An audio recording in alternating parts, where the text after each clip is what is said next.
3, 2, 1. Ik vind honkballen dat het de allerbeste sport is.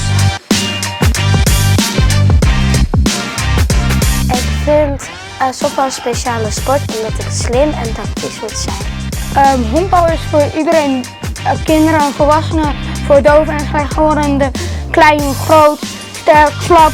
Het maakt echt allemaal niet uit. Het is voor iedereen.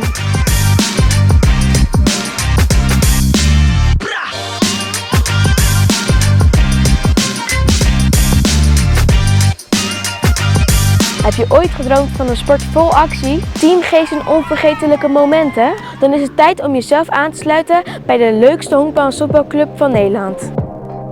3, 2, 1.